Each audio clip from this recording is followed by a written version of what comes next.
ओम नमो भगवते वासुदेवाय। ओम नमो भगवते वासुदेवाय। ओम नमो भगवते वासुदेवाय। नारायणं नमस्कृत्य नरं चैव नरोत्तमं देवीं सरस्वतीं व्यासं ततो जयमुदीरये। नष्टप्रायेषु भद्रेषु नित्यं भागवत सेवया भगवती उत्तमश्लोके भक्तिर्भवति नैष्ठिकी। नमो विष्णुपादाय कृष्णपृष्ठाय भूतले श्रीमते भक्तिवेदांत स्वामिन्निति नामिने। नमस्ते सारस्वती देवी गौरवाणी प्रचारिणे निर्विशेष शून्यवादी पाश्चात्य देशधारी। श्रीमद् भागवतम स्कंद 1 अध्याय 6 नारद तथा व्यासदेव का संवाद। श्लोक संख्या 4।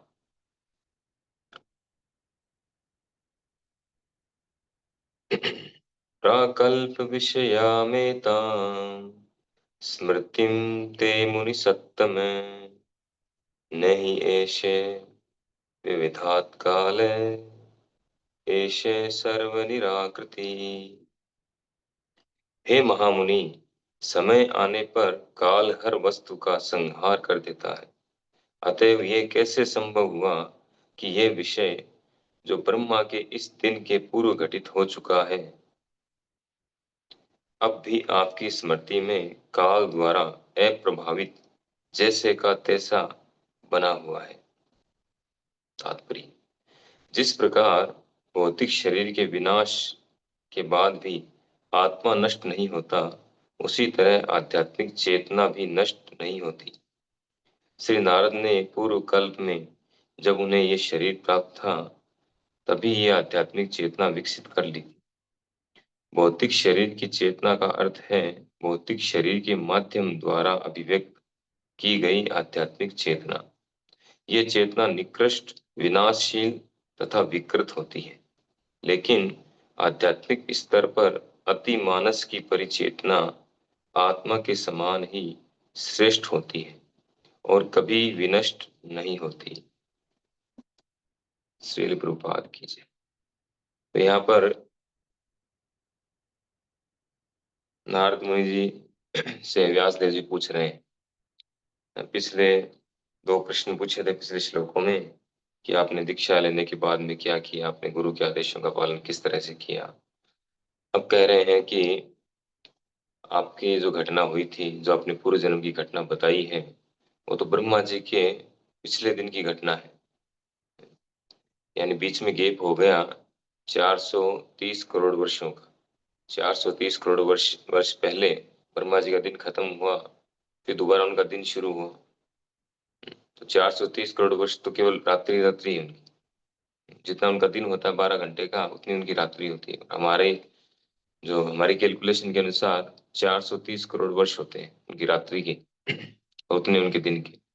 तो एक तो ये हो गया बीच में गैप। उसके अलावा व्यास देव जी को दे रहे हैं उपदेश, तो वो भी गैप हो गया, कई युग चले गए बीच में। तो इस तरह से इतने वर्षों बाद भी आपको ये घटना याद कैसे रही, ये उनका प्रश्न है। क्योंकि जनरली क्या होता है, कह रहे हैं कि काल जो है, काल हर वस्तु का संहार कर देता है और स्मृति भी खत्म हो जाती है व्यक्ति की, स्मरण शक्ति। हमने कल क्या किया हमें याद नहीं रहता है। कोई अचानक से पूछे कल इसी टाइम आप कहाँ थे, क्या कर रहे थे, हम नहीं बता पाएंगे। हमें बुद्धि लगाना पड़ेगा, थोड़ा विचार करना पड़ेगा। हो सकता है हम नहीं भी बता पाए, ऐसा भी हो सकता है। कभी कभी हम बता भी पाए याद हो तो, लेकिन कई बार हम नहीं बता पाएंगे। तो इसका मतलब हमें याद नहीं रहता है, भूल जाते हैं। तो यहाँ मुख्य बात प्रभुपाद जी बता रहे हैं तात्पर्य में। और उनके जो आश्चर्य है, व्यासदेव जी का आश्चर्य क्या है कि इतने लंबे समय के बाद, बीच में इतना लंबा गैप हो चुका है, फिर भी आपको घटनाएं कैसे याद रही। बहुत आश्चर्य की बात, बहुत ही सुंदर प्रश्न है उनका। तो तात्पर्य में प्रभुपाद जी बता रहे हैं कि चेतना जो है, कॉन्शियस, जो आत्मा का लक्षण है, वो कभी नष्ट नहीं होता है। भौतिक शरीर के बाद जिस तरह से आत्मा नष्ट नहीं होती, उसी तरह से उसकी चेतना भी नष्ट नहीं होती। आत्मा की जो चेतना, आत्मा आध्यात्मिक है, भगवान का अंश है, सच्चित आनंदमय है, इसीलिए उसकी चेतना जो है वो भी आध्यात्मिक है। लेकिन वही चेतना उस आत्मा को जब भौतिक शरीर में डाल दिया जाता है, इस भौतिक शरीर के द्वारा कवर्ड हो जाती है, दो तरह के शरीरों के द्वारा, हम्म, स्थूल शरीर और सूक्ष्म शरीर। तो उसकी चेतना जो है वो बदल जाती है। इसको एक एग्जांपल से हम समझ सकते हैं। पहले तुम चेतना को समझेंगे, चेतना क्या है। चेतना आत्मा का लक्षण है। जैसे सूर्य का लक्षण है ऊष्मा और प्रकाश। सूर्य को हम कैसे समझते हैं? ऊष्मा और प्रकाश के द्वारा। हमारे जैसे मैंने खिड़की का पर्दा हटाया, पर्दा नहीं हटा तब तक तो लग रहा था रात है, पूरा ब्लैकआउट हो रखा था। समझ नहीं पा रहे। अगर घड़ी नहीं हो हमारे पास में, मोबाइल में भी टाइम नहीं आए, तो हम नहीं समझ पाएंगे क्या टाइम हुआ है। और पर्दा उठाते ही पता चल जाता है कि हाँ इतनी तेज रोशनी है, इसका मतलब सूर्य है। जबकि इस दिशा में सूर्य नहीं है, उत्तर दिशा की तरफ मुंह करके बैठा हूँ, इधर डायरेक्ट सूर्य नहीं दिख रहा है, लेकिन लाइट से पता चल रहा है कि आकाश में सूर्य है। यानी ये लक्षण है, लाइट और प्रकाश और ऊष्मा, इसके द्वारा हम समझ सकते हैं कि सूर्य आकाश में है।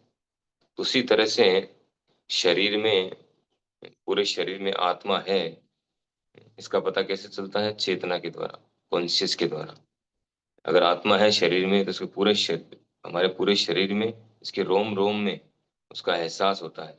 हम कुछ भी स्पर्श करेंगे, हवा भी टच होके निकलेगी तो हमें एहसास होगा कि हाँ हवा चल रही है। कोई किसी ने टच किया तो होगा, किसी ने पिन लगा दिया तो दर्द होगा। शरीर के किसी भी हिस्से में हवा के साथ खुशबू आ रही है तो नाक के द्वारा उसका हमें एहसास होगा। तो किसके द्वारा हो रहा है? शरीर तो पूरा डेड है हमारा, भौतिक तत्वों से बना है। आत्मा के निकलते ही शरीर तुरंत मृत हो जाता है, कोई एहसास नहीं देता उसमें। उसको काटो, कुछ भी करो, इंजेक्शन लगाओ, टुकड़े टुकड़े कर दो, कोई रिएक्शन नहीं आएगा। ना कोई रिएक्ट करेगा, कुछ बताएगा, कुछ नहीं करेगा। लेकिन जब आत्मा इसके अंदर है तो थोड़ा हवा से भी इसको एहसास होता है कि हाँ, थोड़ा सा उसको कोई चूंटी काट ले तुरंत रिएक्ट करेगा। तो ये है लक्षण आत्मा का। ये चेतना है उसके अंदर, उसके पूरे शरीर में चेतना है। आत्मा तो इतना छोटा है, बालाग्र सतभागस्य सतधा कल्पितस्य च।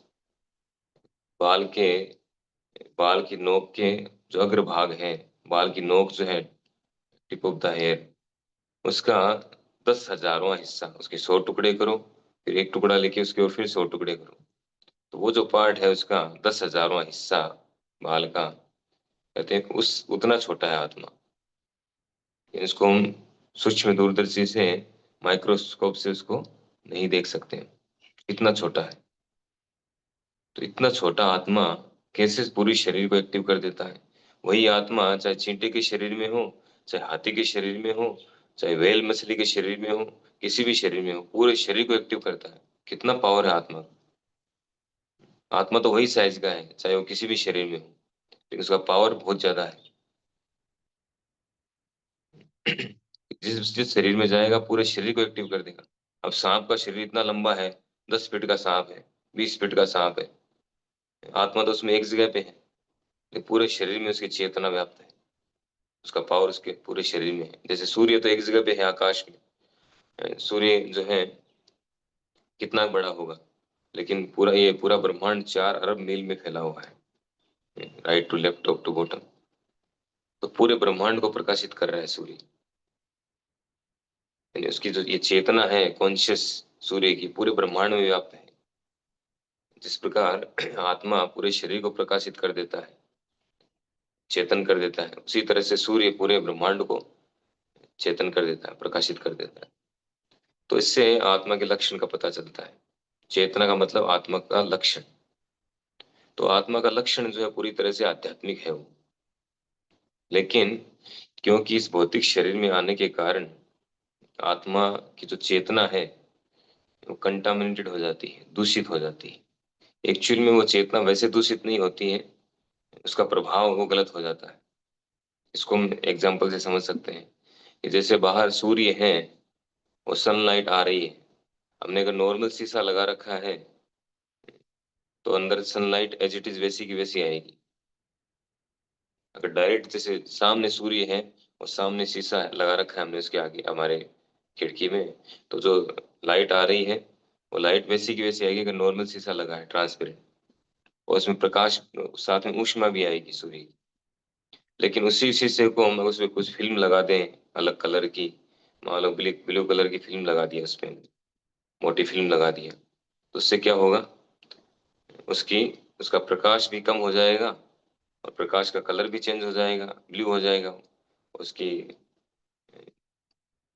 प्रकाश का प्रभाव कम हो जाएगा, मंद पड़ जाएगा थोड़ा। दूसरा, ऊष्मा का प्रभाव भी कम पड़ जाएगा। या जैसे आजकल जो शीशा लगता है डबल डबल लेयर शीशे की लगा दें, बीच में वैक्यूम कर दें, तो क्या होगा, उसका जो गर्मी है, ऊष्मा, वो कम हो जाएगी। और उसी को अगर कलर में लगा दिया हमने शीशे को, तो कलर में भी फर्क आ जाएगा, ऊष्मा में फर्क आ जाएगा, ऊष्मा और प्रकाश दोनों का प्रभाव कम हो जाएगा। तो अब कोई व्यक्ति सोचे कि मैंने सूर्य का ऊष्मा और प्रकाश कम कर दिया है, क्या ऐसा संभव है? ऐसा नहीं है। हमने केवल हमारे कमरे में जो ऊष्मा और प्रकाश आ रहा था उसको थोड़ा कम कर दिया है, आगे शीशा लगा करके इस तरह का। सूर्य की ऊष्मा और प्रकाश में या सूर्य में किसी तरह का कोई प्रभाव नहीं हुआ है, वो एज इट इज है वैसी की वैसी। तो जो व्यक्ति उसी तरह से, उसी प्रकार से, आत्मा जो है, आत्मा आध्यात्मिक है, उसकी चेतना भी आध्यात्मिक है। लेकिन इस शरीर में, भौतिक शरीर में होने के कारण, और ये भौतिक शरीर जो है जड़ है, और ये भौतिक प्रकृति के तीन गुणों के द्वारा संचालित है, सतो रजो तमो गुणों के द्वारा, ये तीन गुणों के द्वारा ये संचालित होता है, चलता है, एक्टिवेट होता है। इस भौतिक जगत में तीनों गुणों के द्वारा ही सारा कार्य होता है। तो ये तीनों गुणों के कारण वो चेतना जो इस भौतिक शरीर से बाहर प्रभाव दिखाती है अपना, तो कंटामिनेट हो जाती है। शरीर में होने के कारण वो कंटामिनेट है, दूषित है वो चेतना। वास्तव में दूषित नहीं है, लेकिन इस शरीर में आने के कारण इस शरीर का जो प्रभाव है वो एक सीमित हो गया है। जैसे वो सूर्य प्रकाश उस कांच से आने के कारण उसकी सीमा हो गई है, हम जितना चाहें इसको कंट्रोल कर सकते हैं, एक लेयर और लगा दें और कंट्रोल हो जाएगा, और प्रकाश कम हो जाएगा। उसी प्रकार से हमारे शरीर में होने के कारण आत्मा, उसका प्रभाव जो है उतना नहीं रहता है। अब चींटी के शरीर में आत्मा है तो उतना ही प्रभाव दिखा पाएगी, मनुष्य के शरीर जितना प्रभाव नहीं दिखा पाएगी। मनुष्य के शरीर में आत्मा है तो मनुष्य के शरीर वाला उतना ही प्रभाव दिखा पाएगी, हाथी के शरीर में तो उतना ज्यादा प्रभाव दिखा पाएगी। तो उसी प्रकार जैसा शरीर होगा और जैसे उसके गुण होंगे, उसके अनुसार उसका आत्मा का प्रभाव यानी चेतना प्रदर्शित होगी। तो जब व्यक्ति, जब जीवात्मा भौतिक शरीर में होता है तो उसकी चेतना दूषित हो जाती है, उसका प्रभाव कम हो जाता है। तो यहाँ उनका प्रश्न था कि ये कैसे संभव है कि आपको पिछले इतने पुराने टाइम का याद रहा। तो रूपा जी यहाँ पे बता रहे हैं कि शारीरिक शरीर की चेतना का अर्थ है भौतिक शरीर के माध्यम द्वारा व्यक्त की गई आध्यात्मिक चेतना। यानी शारीरिक हम इस शरीर में हैं, और अभी जो चेतना हमारी प्रकट हो रही है, कॉन्शियस जो दिख रहा है, कहीं भी टच करो चेतना है, तो वास्तव में तो ये आध्यात्मिक चेतना है, लेकिन ये शरीर के द्वारा रिफ्लेक्ट हो रही है, इसलिए चेतना क्या है, भौतिक हो गई, दूषित। ये चेतना निकृष्ट, विनाशशील तथा विकृत है। ये जो चेतना है ये निकृष्ट है, बहुत निचली कैटेगरी की है, और विनाशशील है, नाश होने वाला है इसका, कभी भी नाश हो सकता है। शरीर खत्म, आत्मा निकलेगा, चेतना खत्म, इस शरीर की कॉन्शियस खत्म। और विकृत, ये विकृत चेतना है, ये वास्तविकता नहीं है, वास्तविक रूप नहीं है चेतना का। जैसे अभी कमरे में लाइट कम आ रही है अलग तरह का ग्लास लगाने से, और उसका ऊष्मा भी नहीं आ रही, तो हम सोचें कि यह सूर्य का प्रकाश इतना ही होता होगा, या सूर्य की ऊष्मा इतनी होती होगी। ऐसा नहीं, उसकी वास्तविक ऊष्मा और प्रकाश देखना है तो हमें बाहर जाना पड़ेगा कमरे से, तब पता चलेगा कितना तेज है। 45 डिग्री सहन नहीं कर पाएंगे। तो ये विकृत चेतना है, विकृत हो गई है। उसी प्रकार से आत्मा की जो चेतना है, उसका प्रभाव है, इस शरीर के कारण विकृत हो जाता है। वास्तविक प्रभाव को हम नहीं जान पाते हैं। लेकिन आध्यात्मिक स्तर पर अति मानव की परा चेतना आत्मा के समान ही श्रेष्ठ होती है और कभी विनष्ट नहीं होती। लेकिन आध्यात्मिक स्तर पर, अर्थात इस भौतिक शरीर से मुक्त होने के बाद, वो जो चेतना है, जो व्यक्ति आध्यात्मिक स्तर पर है, इस शरीर में रहते हुए भी हम आध्यात्मिक स्तर पर रह सकते हैं। या यस्य हरेर्दास्य कर्मणा मनसा गिरा निखिला स्वपस्थासु जीवन मुक्त से उच्चते। जो मन, कर्म और वचन से पूरी तरह से 100% भगवान की सेवा में लग जाते हैं, उनकी चेतना आध्यात्मिक हो जाती है। अर्थात वो भौतिक प्रकृति के गुणों के द्वारा प्रभावित नहीं होते, पूरी तरह से आध्यात्मिक स्तर पे आ जाते हैं। तो उन पर किसी तरह का कोई प्रभाव नहीं पड़ता है भौतिक शरीरों का। तो वो चेतना जो है वो आत्मा की ही समान श्रेष्ठ होती है, निकृष्ट नहीं होती, न नाश होने वाली होती है, न निकृष्ट होती है। और उस चेतना में व्यक्ति जब कोई कार्य करता है, वो कार्य उसको हमेशा याद रहता है, हमेशा पता रहता है। वो भूत, भविष्य, वर्तमान सब कुछ जानने लग जाता है, त्रिकालदर्शी हो जाता है। अगर कोई आध्यात्मिक स्तर पे आ गया है, तो सामने वाले को देखते ही अ, बता देगा कि क्या चल रहा है इसके मन में, सब कुछ जान लेता है। कई बार लोग प्रश्न करते हैं कि हम क्या गुरुदेव सब कुछ जानते हैं क्या, जो आध्यात्मिक गुरु है? हाँ, जानते हैं। वो त्रिकालदर्शी होते हैं, उनको सब पता होता है, क्योंकि आध्यात्मिक स्तर पे हैं, वो हर समय भगवान की सेवा में लगे रहते हैं। तो जो शुद्ध भक्त हैं, वो वास्तव में आध्यात्मिक स्तर पर हैं, और आध्यात्मिक स्तर पर होने के कारण उनकी चेतना पूरी तरह से आध्यात्मिक है, हमारी तरह से कंटामिनेट नहीं है। वो सब कुछ जानते हैं, अपने बारे में जानते हैं, सामने वाले के बारे में जानते हैं। और नारद मुनि जी के बारे में कई बार हम पढ़ चुके हैं, वो त्रिकालदर्शी हैं, सब कुछ जानते थे। वो कलयुग के लोग, आगे कलयुग में क्या होने वाला है वो जानते थे। इसलिए उन्होंने ब्रह्मा जी से प्रश्न किया कि कलयुग के लोगों का क्या होगा, उनका उद्धार कैसे होगा। तो ब्रह्मा जी ने उनको हरे कृष्ण महामंत्र बताया। तो ये आध्यात्मिक चेतना है, ये कभी विनष्ट नहीं होती है।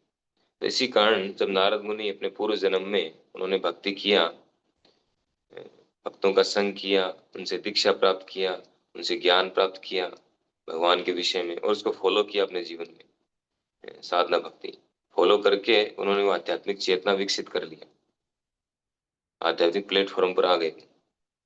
इसलिए उनको सब कुछ याद था कि पूर्व जन्म में क्या क्या हुआ, सब बता दिया एचटी। जब इतना लंबा गैप हो चुका है, हम 2 घंटे पहले का भूल जाते हैं, हमारी स्थिति है क्योंकि हमारी चेतना दूषित है।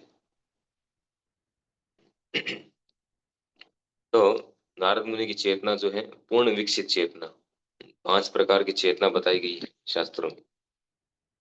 मुकुलित, संकुचित, आच्छादित, विकसित और पूर्ण विकसित। तो मनुष्य की जो चेतना है वो विकसित चेतना है, लेकिन जो भक्त हैं, शुद्ध भक्त हैं, उनकी चेतना पूर्ण विकसित चेतना है, पूर्ण विकसित हो चुकी है। इन भौतिक कंटामिनेंट से ऊपर हो चुके हैं, भौतिक शरीर से ऊपर उठ चुके हैं, भौतिक धरातल से ऊपर उठ चुके हैं।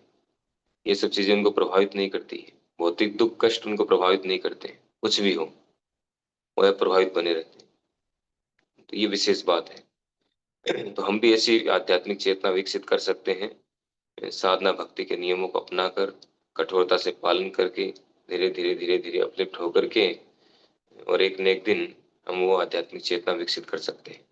इसीलिए ये प्रश्न किया गया है। ये सारे प्रश्न जो कर रहे हैं व्यास देव जी, क्यों कर रहे हैं?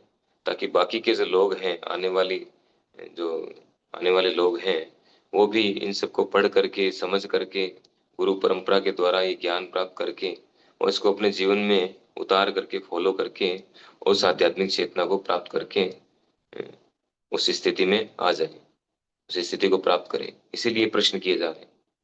ये पिछले से पिछले प्रश्न हमने देखा भी है, उसमें कहते भी हैं कि आने वाले लोगों के लिए, कल्याण के लिए, तो हमारे लाभ के लिए ये सब चीजें बताई गई हैं। हरे कृष्णा। श्रीमद् भागवत महापुराण की जय। श्रील प्रभुपाद की जय।